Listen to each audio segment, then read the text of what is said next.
शुद्धि के अध्ययन दिन मत विभाजन परिणाम पक्ष में हाँ में 269, विपक्ष में 198। एक देश एक चुनाव विधेयक स्वीकार करने के समर्थन में 269 वोट पड़े और इसके विरोध में 198 सांसदों ने मत किया। लेकिन इस बिल को कानून की शक्ल देना सरकार के लिए फिलहाल टेढ़ी खीर नजर आ रही है।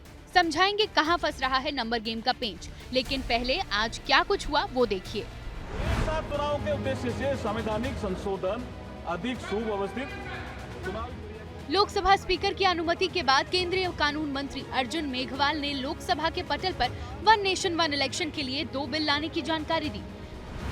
पहला 129वां संविधान संशोधन विधेयक और दूसरा केंद्र शासित राज्य विधेयक 2024।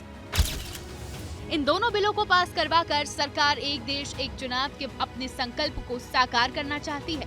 सरकार की तरफ से बिल बहस के लिए लाया गया तो विपक्ष की तरफ से विरोध के सुर बुलंद हो गए।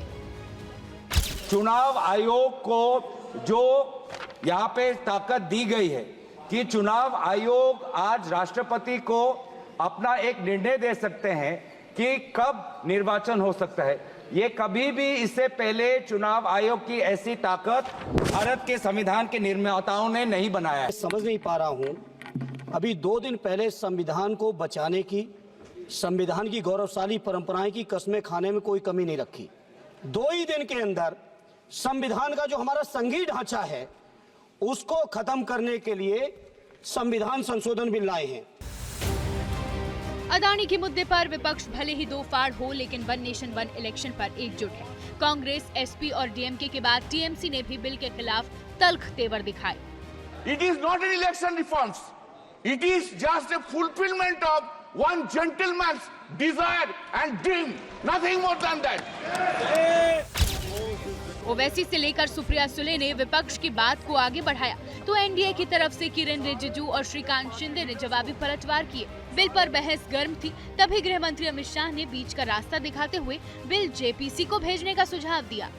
जब ये संविधान सुधार का विधेयक, संवैधानिक संशोधन जब कैबिनेट में चर्चा में आया तब प्रधानमंत्री जी ने स्वयं मंशा व्यक्त करी थी कि इसको जेपीसी को देना चाहिए। इस पर विस्तृत चर्चा सभी स्तर पर होनी चाहिए। गृह मंत्री अमित शाह के सुझाव के बाद केंद्रीय कानून मंत्री अर्जुन मेघवाल ने भी बिल को जेपीसी में भेजने का प्रस्ताव पेश किया। मैं जेपीसी में भेजने का भी प्रस्ताव करता हूं और अगर आपकी अनुमति हो कि वे दोनों item I introduce the bill also.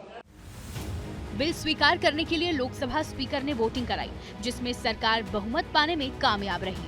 शुद्धि के अध्ययन दिन मत विभाजन परिणाम पक्ष में हाँ में 269, विपक्ष में 198। For exclusive and insightful videos, subscribe to our new channel ABP Live Premium.